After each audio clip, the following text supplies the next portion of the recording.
गाजियाबाद में बकरीद वाले दिन 17 साल के सूर्य चौहान की चाकू गोपकर हत्या करने वाले असद का सीएम योगी आदित्यनाथ की यूपी पुलिस ने एनकाउंटर कर दिया है और वो एनकाउंटर में ढेर हो चुका है। सबसे पहले आप असद की एक्सक्लूसिव तस्वीर देखिए। दो तस्वीर सामने आई है जहां पर दोनों तस्वीर में वो टशन में फोटो खिंचाता हुआ नजर आ रहा है। उसकी छाती के शर्ट के बटन खुले हुए हैं। एक फोटो में उसके हाथ में फोन है जबकि दूसरे फोटो में उसने फोन कान पर लगा रखा है। बाल उसके बड़े हुए हैं और टशन में फोटो खिंचाता हुआ नजर आ रहा है। अब आप एनकाउंटर स्पॉट की विजुअल देखिए जहां पर करीब 10 राउंड फायरिंग की गई है और हर गोली पे जो है आपको यहां सफेद घेरा बनता हुआ दिखाई पड़ रहा होगा। इसके अलावा जो एनकाउंटर स्पॉट पर ये ब्लैक कलर की बाइक आप देख रहे हैं, इसी बाइक से 31 मई यानी रविवार की सुबह असद अपने एक साथी के साथ खोड़ा में आ रहा था और यहां पर जवाबी फायरिंग में पुलिस असद पे फायरिंग करती है जिसमें वो ढेर हो जाता है। यहां पर जब से वारदात को अंजाम देता असद उसके बाद से फरार चल रहा था और केस दर्ज होने के बाद पुलिस लगातार उसकी तफ्तीश में लगी हुई थी। अब यहां पर पुलिस को सूचना मिलती है कि 31 मई की सुबह सुबह असद अपने एक साथी के साथ खोड़ा में वापस आने वाला है और उस साथी से कुछ पैसे लेकर वापस फरार हो जाता। पुलिस ने असद को पकड़ने के लिए 50,000 रुपए का इनाम घोषित किया हुआ था और जब पुलिस को यह सूचना मिलती है तो पुलिस ने गाजियाबाद के हर चेक पॉइंट पर जो है खोड़े के हर चेक पॉइंट पर नाकेबंदी कर रखी थी और 31 मई की सुबह सुबह पुलिस को सूचना मिलती है कि वसुंधरा थाना क्षेत्र में एक संदिग्ध बाइक है जिसमें असद के साथ एक साथी और है। अब यहां पर जैसे ही असद पुलिस की टीम को देखता है तो देसी कट्टे से फायरिंग करना शुरू कर देता है जिसमें एक पुलिस जवान घायल भी हो जाता है और फिर पुलिस की टीम जवाबी फायरिंग में असद पर फायरिंग करती है। उसका साथी मौके से वारदात से वहां से फरार हो जाता है और असद जो है एनकाउंटर में घायल हो जाता है। इलाज के लिए उसे अस्पताल में भर्ती कराया जाता है लेकिन वहां पर उसे मृत घोषित कर दिया जाता है। अब हमारे संवाददाता अंशुल सिंह एनकाउंटर स्पॉट पर पहुंचे, वहां पर उन्होंने डिटेल में बताया है कि कैसे जो है पुलिस ने असद का एनकाउंटर किया था। आपको वो देखने को मिलेगा। साथ ही उसके बाद सूर्या चौहान की मां का बयान सामने आया है। असद के एनकाउंटर के बाद उनका क्या कहना है आपको वो भी जानने को मिलेगा। बकरीद के दिन हुए सूर्य चौहान हत्याकांड में गाजियाबाद पुलिस को एक बड़ी सफलता मिली है, जहां मेन अक्यूज्ड असद को एक एनकाउंटर में ढेर कर दिया गया है। इस वक्त मैं उसी जगह पे मौजूद हूं जहां ये पूरा एनकाउंटर हुआ और अगर मैं आपको तस्वीरों में दिखाने की कोशिश करूं तो ये सुनसान सा इलाका है इंदिरापुरम में, गाजियाबाद के इंदिरापुरम में, जहां मेन रोड से करीब 500 से 700 मीटर अंदर जो है ये पूरा एनकाउंटर हुआ है। गाजियाबाद पुलिस का ये कहना है कि उन्हें ये इन्फॉर्मेशन मिली थी कि असद खोरा इलाके में एक बार दोबारा आ सकता है अपने एक दोस्त से पैसे लेने के लिए ताकि वो यहां से फरार हो सके।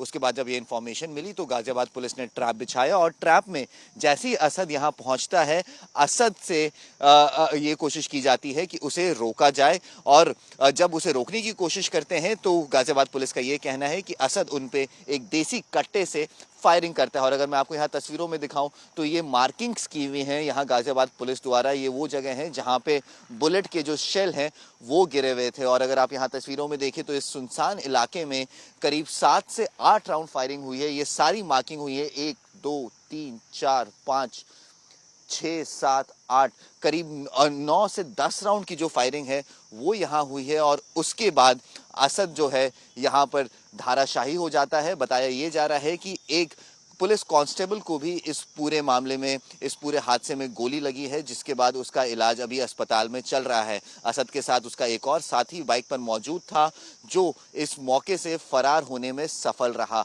अब गाजियाबाद पुलिस उस 5वें आरोपी की तलाश कर रही है जो एफआईआर में नामजद है। करीब 5 लोग नामजद एफआईआर में नामजद हुए थे, जिसमें से 3 को गाजियाबाद पुलिस ने कल ही हिरासत में ले लिया था और चौथा आरोपी असद, जिसके ऊपर 50,000 रुपए का इनाम भी गाजियाबाद पुलिस ने रखा था, उसके साथ एनकाउंटर करके उसको भी मार गिराया गया है। इसके बाद से जो पूरे इलाके में एक तनावपूर्ण माहौल पिछले 48 घंटे से बना हुआ था, वो तनावपूर्ण माहौल कहीं ना कहीं अब शांत होता हुआ दिख रहा है। लेकिन गाजियाबाद पुलिस की जो सर्च ऑपरेशंस है वो अभी भी जारी हैं। वो 5वें आरोपी को अभी भी ढूंढ रही हैं क्योंकि परिवार का ये कहना है कि जब तक पांचों के पांचों आरोपियों के साथ पुलिस एक्शन नहीं लेती तब तक उन्हें ये नहीं लगेगा कि उन्हें किसी तरीके का इंसाफ मिला है। तो अब ये देखना होगा कि गाजियाबाद पुलिस कितनी जल्दी 5वें आरोपी को हिरासत में लेती है ताकि परिवार और आमजनों में जो गुस्सा है वो गुस्सा कहीं ना कहीं शांत हो पाए और खोरा इलाके में जो पिछले 2 दिनों से माहौल में काफ़ी तनाव फैला हुआ है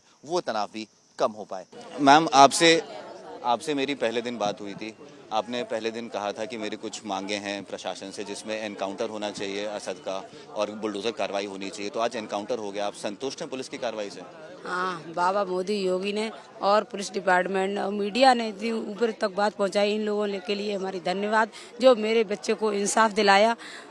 और जो 6 युवक हैं उनको भी इनकाउंटर होना चाहिए और 7 के बुलडोजर चलने चाहिए घर पे। पुलिस का कहना है 5 नामजद लोग थे, 3 को हिरासत में ले लिया है, एक का एनकाउंटर हो गया है।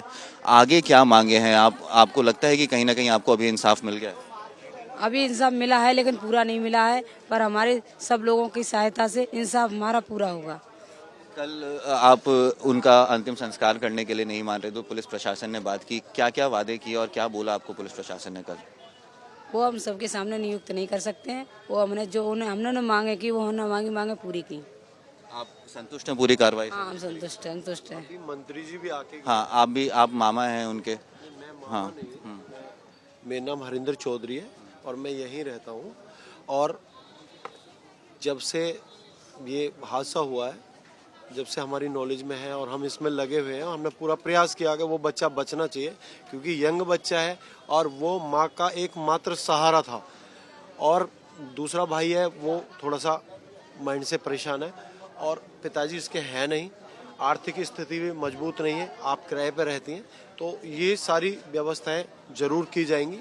माननीय मंत्री जी भी इसका आश्वासन दे के गए। कल हमने एडीएम साहब, एसडीएम साहब, उन सबको भी बुलाया था और पुलिस प्रशासन के डीसीपी साहब, एसीपी साहब, एसएचओ साहब, सब मतलब पूरा लगे हुए हैं।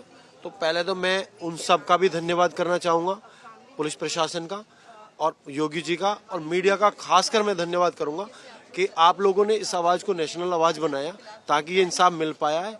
और ये होना आवश्यक ही नहीं, अति आवश्यक है, ताकि और कोई माँ को ऐसे किसी सूरज पे रोना ना पड़े, किसी बहन और कोई अपील आप प्रशासन से, पुलिस से करना चाहेंगे? नहीं, कोई अपील नहीं। देखिए, एक बड़ी बात मैं आपको बताना चाहता हूँ कि असद को जो क्या नाम, असद भी यहीं रहता है और जो सलीम वास्तविक पे जो हमला हुआ था वो भी यहीं रहते हैं, तो इसी गली में रहते हैं।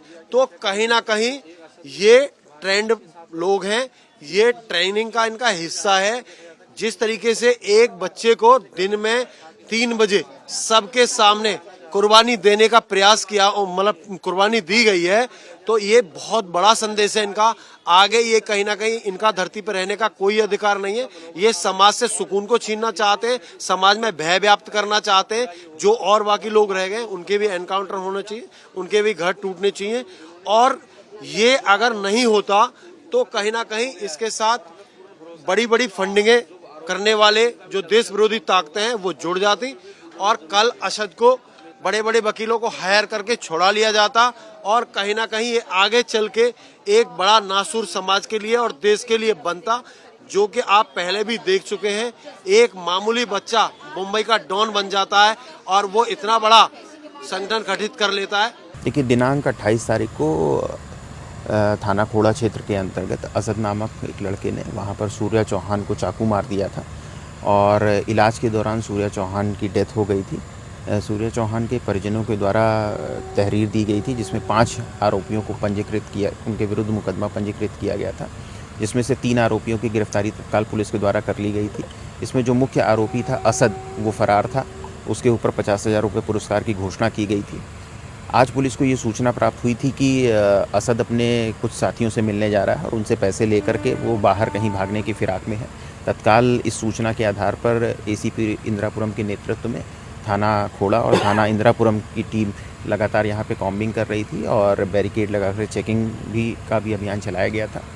उसी समय जब असद अपने एक साथी के साथ बाइक से आता हुआ दिखाई देता है तो पुलिस टीम उसे रोकने का प्रयास करती है और उसे चेतावनी देती है, लेकिन असद के द्वारा पुलिस टीम पर फायरिंग की जाती है। प्रत्युत्तर में, प्रतिरक्षा में पुलिस टीम के द्वारा भी जवाबी फायरिंग की जाती है, जिसमें असद को गोली लगती है। तत्काल असद को चिकित्सा हेतु, इलाज हेतु नज़दीकी हॉस्पिटल भेजा जाता है। इस पूरे एक्सचेंज ऑफ फायर में हमारा एक कांस्टेबल है थाना खोड़ा का, वो भी घायल होता है, उसको भी पुलिस द्वारा तत्काल अस्पताल भेजा जाता है। इस पूरे घटनाक्रम में जो असद का एक साथी था वो भागने में कामयाब होता है और घटनास्थल से असद की जो बाइक है वो बरामद हुई है और एक कंट्रीमेड पिस्टल भी बरामद हुआ है इस पूरे घटनाक्रम में आगे की जो भी अग्रिम विधिक कार्रवाई है वो पुलिस के द्वारा की जा रही है। सर विवाद किस वजह से हुआ था, किस वजह से चाकू मारा गया? देखिए, प्रारंभिक जांच में जो तथ्य सामने आया था कि बाइक चलाने को लेकर इनके बीच में कुछ दिन पूर्व में विवाद की स्थिति बनी थी।